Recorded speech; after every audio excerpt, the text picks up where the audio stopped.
چوتھا جز ہمارے ایمان کا بنیادی ہے رسالت. ہم یہ مانتے ہیں کہ اللہ نے اپنے بندوں کو پیدا کر کے ایسے ہی نہیں چھوڑ دیا، بلکہ اپنے بندوں کو ایک قانون اور ضابطہ دیا ہے، اور اس قانون اور ضابطے کو دینے کے لیے اللہ نے پیغمبروں کو بھیجا ہے. خوابوں میں، الہاموں میں وہ قانون اور ضابطے بیان نہیں ہوئے. نہ تو اللہ زمین پہ اتر کے لوگوں کو خود وہ قانون بتاتا ہے، نہ لوگوں کو آسمان پہ عرش پہ بلا کے وہ قانون سمجھاتا ہے، بلکہ اللہ اس کے لیے کیا کرتے ہیں، انہی انسانوں میں سے کچھ لوگوں کو منتخب کرتے ہیں جن کو نبی کہا جاتا ہے، ان کے ذریعے اللہ اپنا پیغام اپنے بندوں تک پہنچاتے ہیں. آئی بات سمجھ؟ پہلا جو مسئلہ تھا، یہ کتنے پوائنٹ ہو گئے؟ 4 پوائنٹ ہو گئے. پہلا پوائنٹ کیا تھا؟ اس کائنات کو کسی نے بنایا ہے. جب ہم اس بات پر ایمان لاتے ہیں تو ہم میں اور سیکولر طبقے میں ان کے نظریات، ان کی لائنیں الگ الگ ہو جاتی ہیں. آ رہی ہے؟ وہ تو کہتے ہیں جو دہریے لوگ ہیں نا، دہریے کہتے ہیں کچھ بھی نہیں ہے، بس خود سے ہے. تو یہاں ہماری اور ان کی راہیں کیا ہلاتی ہیں؟ الگ الگ. ان کے راستے الگ، ہمارے راستے الگ. دوسرے نمبر پہ جب ہم یہ کہتے ہیں کہ اس کے ساتھ کوئی شریک نہیں ہے، نہ تو اس کائنات کو بنانے میں، اور تیسرے پوائنٹ میں ہم نے کیا کہا کہ اختیارات صرف کس کے پاس ہیں؟ اللہ کے پاس ہیں. اس دوسرے اور تیسرے پوائنٹ میں ہم میں اور یہود و نصارہ میں، بولو بھائی، بلکہ اس دوسرے اور تیسرے پوائنٹ میں ہم میں یہود و نصارہ میں بھی فرق ہو جاتا ہے، اور ہندوؤں میں، سکھوں میں، اور جتنے مذاہب ہیں ان سے ہم کیا ہو جاتے ہیں؟ راستے جدا جدا ہو جاتے ہیں. کیونکہ توحید کا قائل صرف اور صرف اسلام ہے. اسلام کے علاوہ دنیا میں کوئی مذہب آج کل توحید کا قائل نہیں. پہلے تھے، بعد میں تحریف کی ہے. البتہ یہودیوں میں آج بھی بہت سے توحید کے قائل ہیں. سمجھ رہے ہیں؟ دوسرے اور تیسرے پوائنٹ سے تو یہ ہوا. چوتھا جو نمبر ہم نے لگایا، ہم نے کہا کہ اللہ نے اپنے بندوں کی ہدایت کے لیے انبیاء کو بھیجا ہے، جنہوں نے باقاعدہ قانون دیا ہے، قانون بتایا ہے کہ یہ کرنے کا کام ہے اور یہ نہ کرنے کا کام ہے. اس چوتھے نمبر سے ہم کیا، کس سے ہماری راہیں الگ ہو گئیں؟ وہ طبقہ جو اللہ کو تو مانتا ہے. سیکولر لوگوں میں کچھ ایسے بھی ہیں جو اللہ کو مانتے ہیں مگر اللہ کی نہیں مانتے. نہیں آ رہی بات؟ وہ کہتے ہیں بس اللہ نے بنایا ہے، گاڈ ہے. آج کل جو دنیا میں زیادہ تر طبقہ ہے نا، وہ یہی ہے. غیر مسلموں سب سے زیادہ یہی ہیں. کٹر قسم کے عیسائی بھی آپ کو نہیں ملیں گے، کٹر قسم کے یہودی بھی بہت کم ملیں گے آپ کو، اور جو بالکل اللہ کے وجود کا انکار کرنے والے لوگ ہیں وہ بھی بہت تھوڑے ہیں دنیا میں. سب سے زیادہ طبقہ جو اس وقت دنیا میں پھیلا ہوا ہے وہ ہے جو اللہ کو مانتا ہے، اللہ کو ایک بھی مانتا ہے، مگر وہ اس کا قائل نہیں ہے کہ اللہ نے اپنے بندوں کی ہدایت کے لیے کوئی ہدایت نامہ آسمان سے اتارا ہے. نہیں آ رہی بات؟ کیونکہ اس کو ماننے کے لیے آپ کو اس سلسلے کو ماننا پڑے گا کہ بھئی وہ کون سا طریقہ اللہ نے اختیار کیا ہے جس کے ذریعے اپنے بندوں کو ہدایت دی ہے. اس کے لیے پیغمبروں کو ماننا پڑے گا. بات آ رہی ہے سمجھ میں؟ پیغمبروں کو ماننا پڑے گا، اور پیغمبروں سے وہ جان چھڑاتے ہیں. کیوں جان چھڑاتے ہیں پیغمبروں سے؟ اس لیے کہ دنیا میں جتنے بھی پیغمبر آئے، تعلیمات صرف اور صرف محمد صلی اللہ علیہ وسلم کی محفوظ ہیں.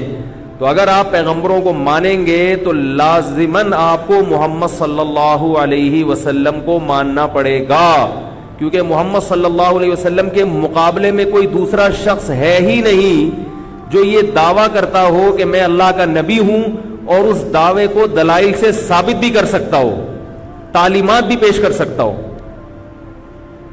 نہیں یاری میرا خیال ہے بات. اس کو میں ایک مثال سے سمجھاتا ہوں. دیکھو ہم پاکستانی ہیں، ہمارے ہاں امریکہ کا کوئی سفیر آئے تو ہم لوگ کوشش کرتے ہیں اس کی بہت عزت کریں. کیا خیال؟ سعودیہ جو ہے نا وہ تو بہت زیادہ عزت کرتے ہیں. سعودیہ کے جو بادشاہ ہیں وہ تو امریکہ کا کوئی سفیر آئے تو وہ تو بہت زیادہ عزت کرتے ہیں.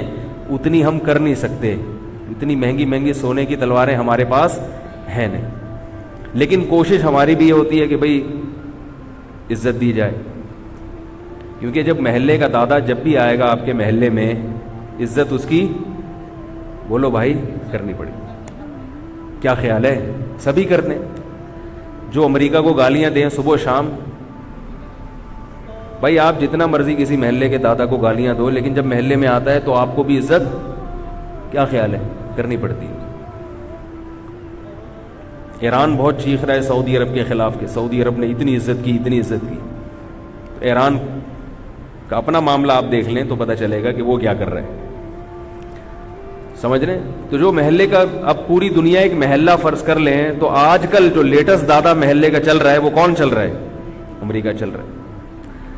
امریکہ نے اپنا سفیر بھیجا کوئی پیغام دینے کے لیے. دیکھیں مثال تو وہ دی چاہتی ہے نا جو ابھی معاشرے میں چل رہی ہو. اگر مثال ایسی دی جائے کہ مثال کو سمجھانے کے لیے 10 مثالیں اور دینی پڑیں تو وہ مثال پھر مثال نہیں ہوتی. امریکہ نے اپنا سفیر بھیجا کچھ قانون اور ضابطے دے کر کہ میں ابھی دنیا کے لیے میں نے چند یہ پالیسیاں بنائی ہیں اور اس کو پوری دنیا کو, یا امریکہ کو چھوڑے اقوام متحدہ لے لیں, جتنا اختلاف سے بچا جائے کم ہے. اقوام متحدہ نے اپنے سفیر بھیجے دنیا کے مختلف ممالک میں, اور تمام ملکوں کے حکمرانوں اور بادشاہوں کے پاس ریٹن میں انہوں نے اپنے سفیر کے ذریعے کچھ پیغامات دیے کہ بھئی تمام ملکوں کو ان قوانین کو فالو کرنا پڑے گا. خواتین کے یہ حقوق ہوں گے, بچوں کے یہ حقوق ہوں گے, جانوروں کے یہ حقوق ہوں گے, سمجھ رہے, بوڑھوں کے یہ حقوق ہوں گے. جیسے اقوام متحدہ کے کچھ یعنی قوانین ہیں نا جو پوری دنیا پہ لاگو ہیں, اس میں وہ یہ نہیں دیکھتے کہ کون سا مذہب کیا کہتا ہے. بھائی یہ حقوق سب نے دینے ہیں, بچوں کے یہ حقوق سب کو ملیں گے, غریبوں کے یہ حقوق سب کو ملیں گے. باتوں کی حد تک تو ہے نا, بہرحال حقیقت ہو یا نہ ہو وہ ایک الگ ٹاپک ہے. تو اب مسئلہ یہ ہے کہ آپ کے ملک میں 3-4 سفیر آ گئے اقوام متحدہ کے. ہر ایک کا دعویٰ یہ ہے کہ میں اقوام متحدہ کا سفیر ہوں. کیا خیال ہے؟ ہر ایک کا دعویٰ یہ ہے کہ میں سفیر ہوں اور میرے پاس کاغذ میں جو تحریر ہے وہ کس کی ہے؟ اقوام متحدہ نے مجھے یہ دی. اور یہ فرض کر لیں کہ اتنا ترقی یافتہ دور نہ ہو جتنا آج ہے. آپ تو آج تو بہت جلدی پتہ چل جائے گا نا, فون کر کے آپ پوچھ لیں گے, انٹرنیٹ کے ذریعے پتہ چلا لیں گے کون جھوٹا ہے کون سچا. فرض کریں کہ آپ کے پاس ان چاروں کو پہچاننے کا کوئی راستہ نہیں ہے کہ ان میں صحیح کون ہے اور غلط کون ہے, حقیقی سفیر کون ہے اور 2 نمبر کون ہے. سب نے پینٹ شرٹ پہنی ہوئی ہے, سوٹ ٹائی میں. کوئی دھوتی بنیان میں ہوتا تو ہم کہتے یار یہ والا تو لگ ہی نہیں رہا. چڈی بنیان میں اقوام متحدہ کا سفیر, بولو بھائی نہیں ہو سکتا, اس کو تو ہٹاؤ یہاں سے. کیا خیال ہے؟ سوٹ ٹائی میں. سب نے ٹوپیاں ایک جیسی پہنی ہوئی ہیں. اب اندر تو جا نہیں سکتے ہم کہ بنیان کیسا پہنا ہوا ہے کیا ہے, بہرحال اوپر سے سارے پڑھے لکھے لگنے. اب ایک طبقہ تو وہ ہوگا جو کہے گا اقوام متحدہ نے کوئی سفیر بھیجا ہی نہیں ہے. ان کے پاگل ہونے میں تو کوئی شبہ نہیں ہو سکتا, کیونکہ بھیجا ہی نہیں ہے. پھر ہم ان سے پوچھیں گے کہ چلو یہ تو آپ کہہ سکتے ہو کہ ان چاروں میں سے کوئی نہیں ہے, اقوام متحدہ نے بھی ان کے بعد بھیجنا ہے یا پہلے بھیج چکی ہے سفیر کو, تو پھر وہ بتاؤ کون سا سفیر ہے. وہ کہہ رہے نہیں, نہ بھیجا ہے اور نہ اقوام متحدہ اپنا پیغام دے کے کوئی سفیر کبھی مستقبل میں بھیجے گی. تو لوگ کہیں گے پھر اقوام متحدہ بنی کیوں, یونائٹڈ نیشن بنی کیوں؟ بنی تو اس لیے ہے نا کہ تمام دنیا کے ممالک اس کو فالو کریں گے تاکہ ان کی دوبارہ آپس میں جنگیں نہ ہوں.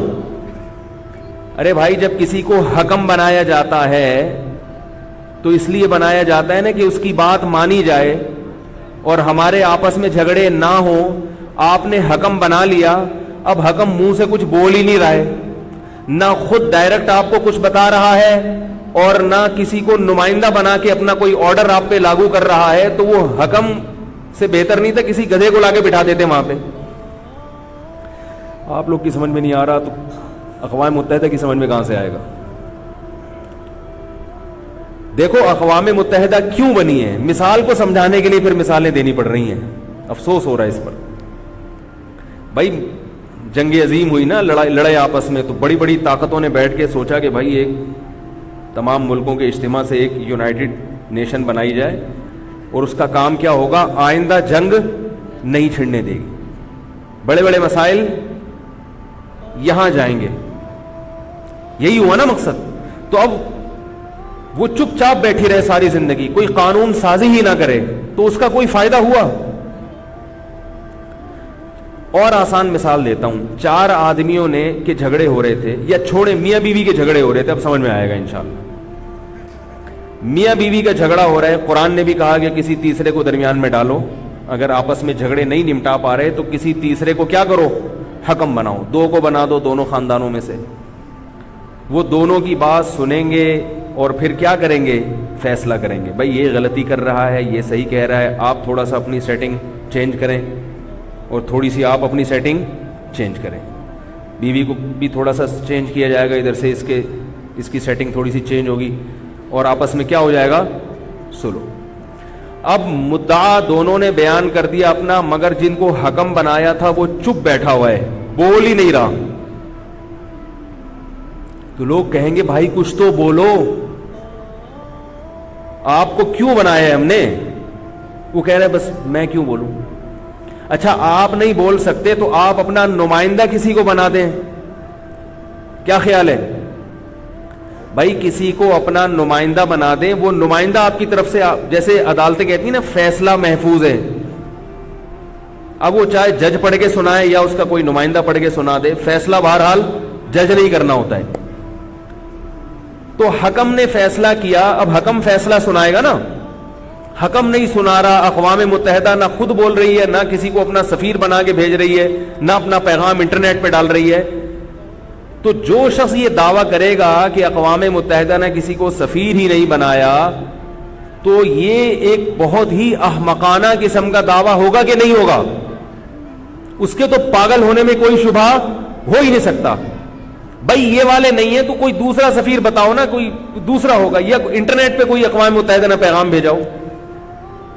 کچھ بھی نہیں ہے, اس کا مطلب ہے آپ پاگل ہیں. کیا خیال ہے؟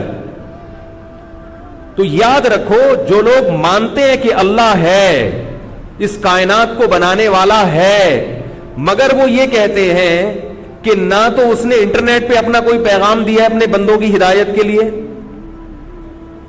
نہ اس نے کسی کو سفیر بنا کے بھیجا اپنے بندوں کی ہدایت کے لیے, نہ اس نے لوگوں کو خواب میں الہام کیا اپنے بندوں کی ہدایت کے لیے کوئی قانون اور ضابطہ دیا, نہ وہ خود زمین پہ اتر کے بندوں سے ہم کلام ہوتا ہے, بس وہ عرش پہ بیٹھا ہوا ہے اور دیکھ رہا ہے کہ دنیا میں ہو کیا رہا ہے, اس کا کوئی قانون اور ضابطہ نہیں ہے. تو خدا کی قسم وہ اس سے بھی بڑا بیوقوف ہے, جتنا بڑا بیوقوف وہ تھا جو کسی اس سفیر کا انکار کر رہا ہے کہ اقوام متحدہ نے کسی کو سفیر بنایا ہی نہیں ہے. وہ اس سے بھی بڑا بیوقوف ہوا ہے, اس لیے کہ وہ انسان کی بنائی ہوئی تنظیم کو تو اہمیت دے رہا ہے, مگر اس کائنات کے بنانے والے کا اپنی مخلوق کے ساتھ تمام قسم کے رشتوں کا منکر ہے. وہ کہہ رہے اس کائنات کو بنانے والے کا اپنی مخلوق کے ساتھ کسی قسم کا کوئی تعلق ہے ہی نہیں. یہ کیسے ہو سکتا ہے بھائی؟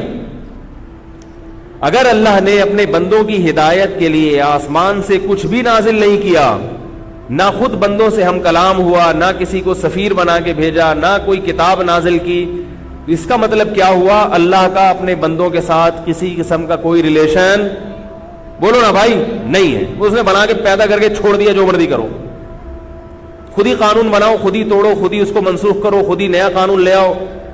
اور قانون بنانے والے خود جن جرائم میں مبتلا ہو کے اسمبلیوں میں پہنچیں گے, وہ کبھی اس کے خلاف قانون بنائیں گے؟ تو اپنی مرضی سے قانون بناؤ, گے سیکس کو حلال کر دو, بوڑھے باپ کو اولڈ ہاؤس میں جمع کرانے کا قانون بنا دو, جو مرضی کرنا ہے کرتے رہو بیٹھ کے. تو یہی ہوگا جو ہو رہا ہے. اگلی دفعہ پولیس لے کر آؤں گا ساتھ میں, ٹھیک ہے, یاد دلائیں, میں بھول نہ جاؤں. تو یہ جو لبرل طبقہ ہے نا, جو سیکولر طبقہ ہے, یہ کہتے ہیں اللہ تو ہے, گاڈ. جب بھی دیکھیں نا انگلش میں او مائی گاڈ, ذرا ذرا سی بات پہ گاڈ گاڈ کا نام لیتے ہیں. اب ان سے کہا جائے کہ گاڈ نے کہا ہے کہ 5 ٹائم نماز پڑھو, گاڈ نے کہا ہے کہ زکوٰۃ دو, گاڈ نے کہا ہے کہ کہہ رہے یہ کیا ہے, گاڈ نے اپنے سفیر کے ذریعے کہلوایا کہ داڑیاں رکھو, کہ کیا ہے یہ والا, یہ نہیں ہوتا گاڈ. انگلش میں ایسی باتیں ہوتی ہیں, اردو میں نہیں ہوتی ہیں یہ باتیں زیادہ. گاڈ ورڈ کیا ہوتا ہے, گاڈ کیا ہوتا ہے؟ ویسے بات بات پہ او مائی گاڈ.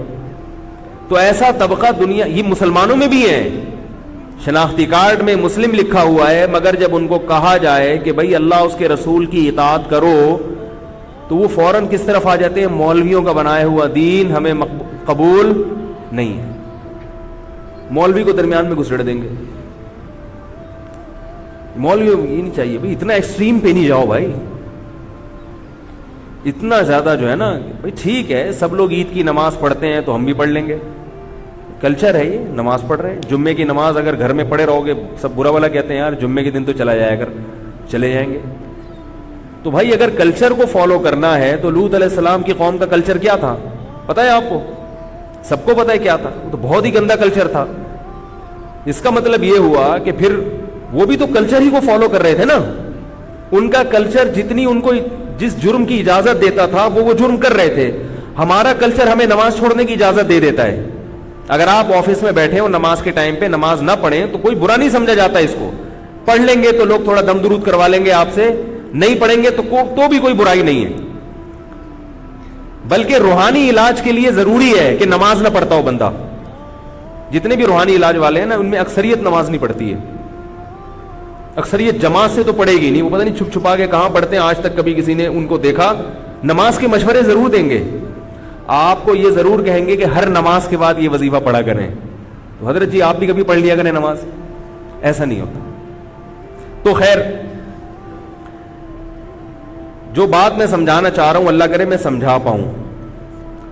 تو میں یہ کر رہا تھا کہ جو لوگ یہ کہتے ہیں کہ اللہ نے اپنے بندوں کی ہدایت کے لیے, نہ تو اللہ خود ہم کلام ہوا ہے اپنے بندوں سے, بھائی اللہ اپنا قانون بتائے گا انہی طریقوں سے, یا تو اللہ ہر ایک سے ہم کلام ہوگا, یا ہر ایک کو خواب آئیں گے روزانہ, یا اللہ تعالیٰ آسمان سے کتاب اتاریں گے اور سب کو وہ کتاب نظر آئے گی, اور سب کے گھروں میں اللہ کی طرف سے فرشتے آئیں گے, وہ کتاب ڈیوائڈ کر کے تقسیم کر کے چلے جائیں گے. ایسا نہیں ہوا.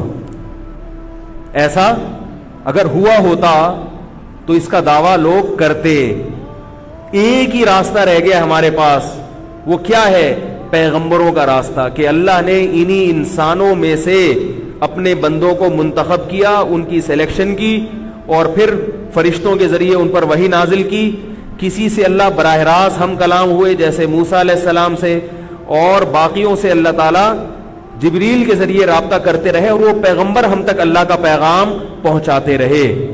اس کے علاوہ ہمارے پاس اللہ تک پہنچنے کا کوئی آپشن ہے ہی نہیں. جب ہے ہی نہیں تو اس کے صحیح یا غلط ہونے کی بحث ہی فضول ہے.